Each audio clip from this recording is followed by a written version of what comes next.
What's poppin', people? My name is Duck Kid, and today I'll discuss gen speeds in Dead by Daylight. Now, when I made my video a few days ago about how I believe that gen regression was too weak, I opened that video with a statement claiming that I think that gen speeds are fine in Dead by Daylight for the survivor side and that they don't need to be changed at all, right? And I did get some pushback for that statement. So I do want to address that in this video and explain my reasonings and philosophies as to why I think that gen speeds are fine in Dead by Daylight. So starting off, I think that people believe, and I'm just talking about the generic term people in Dead by Daylight, not everybody in the Dead by Daylight community, but you know, the generic term people. People tend to believe that gen speeds being too fast and gen regression being too weak are mutually exclusive, right? So if one thing is the case, the other thing has to be the case. And I don't believe that's so at all. I believe that your gen speeds as survivor can be largely fine and your gen regression can still be too weak. Because the point, you have to understand, the point of gen regression is to combat gens being done. So if your gen regression is too weak, it will give the false illusion that gen speeds are too fast. But in reality, you just need a gen regression to be better. Now, I'm going to explain why I believe that gen speed should not be slower.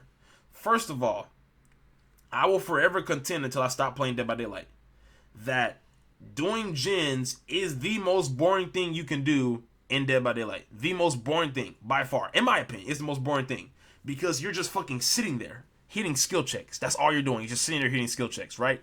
I think that the most fun part about Dead by Daylight is the interaction between the two sides. So it's the chase. It's healing teammates under pressure. It's saving teammates, taking body block hits, right?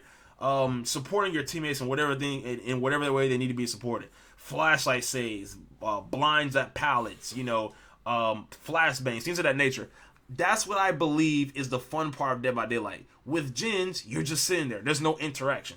So I don't want the thing that, I perceive to be the most boring, and, a bunch of people in Dead by Daylight perceive to be the most boring. I don't want that to take longer. All right? I don't want that to take longer. The second reason I don't want gen speeds to be slower. The reason I don't want that is because I don't want survivors to feel like the game is so insurmountably hard that they feel like they have to bring the strongest shit into the game constantly. So like, oh goddamn, they're like, oh my goddamn, these generators don't take 80 seconds anymore. Shit, these generators take 100 seconds. Fuck, I need to bring this strong ass toolbox with these brand new parts, right?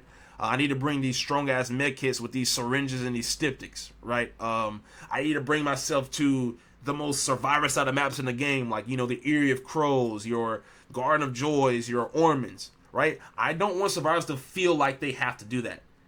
And I understand that even if gens went down by in 40 seconds for one survivor doing a gen, even if they were crazy fast, lightning fast, I understand that survivors would still bring strong shit into the game, right? Even if gens went by fucking fast as hell, they would still bring strong shit. That's just the nature of fucking gamers, right? A lot of gamers always want to bring like the meta, the most effective tactic into the game. And that's the same as Killer. Same with Killer.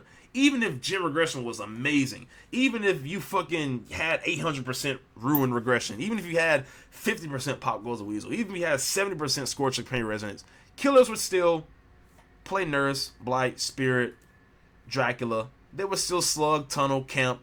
They would still do that, right? And that's understandable. That's just people. But I just don't want the typical Dead by Daylight match to boil down to, oh, I just need to bring strong shit all the time when I play. I really don't want that to happen. So, unfortunately, since this game is still balanced around, like Killer is still balanced around how much gen pressure you can get. Like, that's a large part of how well you can do as a Killer, how much gen pressure you can get. Unfortunately, like, we need strong gen regression. Now, I have been seeing them tone down some of these maps from the survivor side, bring these maps closer in line together and, even buff up maps from the Killer side. Like Shelter Woods, they buffed up that map because that map used to be significantly Killer-sided. They are bringing these maps more in line with each other, right? And they're giving Killers a lot of base kit shit.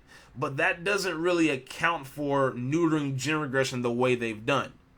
I see what they're doing, but we're not at that point yet that we can neuter fucking gene regression like that, right? Ideally, there should be multiple avenues to success, and gene regression shouldn't be the biggest piece of the pie. Ideally, you should be able to be effective with pressuring survivors with an anti-healing build or some other build, as well as you can pressure them with gens, right, with other builds, ideally. And I think you kind of see that with hex builds right now, but I understand that, hex builds are kind of fucking broken because of Thrill in the Hunt or whatever the fuck. So ideally, you should have multiple avenues as killer to pressure survivors. But the game right now is balanced around pressuring gens.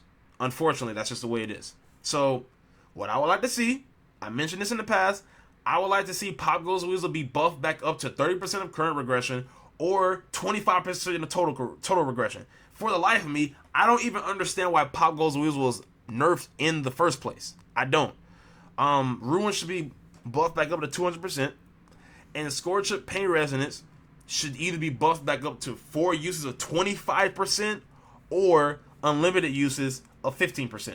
Because the only reason they, nerfed Scorch Chip Pain Resonance was because it was like a detection perk and a gene regression perk, 2 in the same.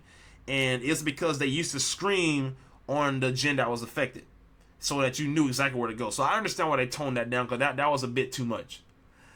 So yeah, actually, you know what? I said that I don't understand why they nerfed gene regression in the first place and neutered it the way they did in the first place, like nerfed Pop Goes the Weasel and all that stuff and Ruin. But I do understand. That was the meta shakeup back in 2022 when they nerfed Dead Hard and nerfed med kits and nerfed Circle of Healing and things of that nature. So I guess to balance the patch so that people didn't feel like the patch was too killer sided, they did go ahead and neuter gene regression. But then they just gave the fucking gen kick meta, so that didn't really do anything. But anyway, let me know what you think in the comments down below. Yeah, bro. I wanted to say thank y'all for the support. Thank you so much for supporting these videos. I know I took a long ass break from Dead by Daylight. I was burnt out on this game, but now, I feel like talking about it again. I have some stuff to say about it, and I feel like playing it again. So I just appreciate y'all for, still sticking with me and still watching my fucking videos and still caring about what the fuck I have to say. I really appreciate that. Algorithm didn't say fuck you, so that's very nice. Also, listen, if you're going to be in the comment section, if you're gonna start talking shit about me and calling me trash of the game and calling me or whatever the fuck, Killer Man or whatever the fuck, listen, bro, I'm going to, if you go low, I'm gonna go to hell.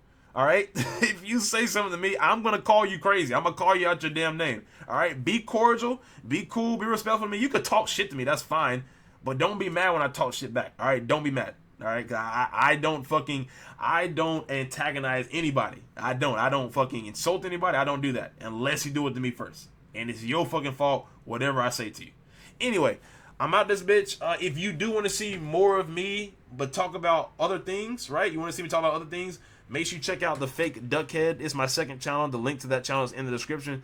Anyway, I'm out this bitch. I'm yapping too goddamn much. I have this fucking recording on for goddamn 8 minutes and 30 seconds. I need to get this shit out of here. I need to get the fuck out of here. Anyway, I'm out this bitch. Y'all have a good one. Tell me what you think about the video in the comments down below. I'm out this bitch. Bye. Going.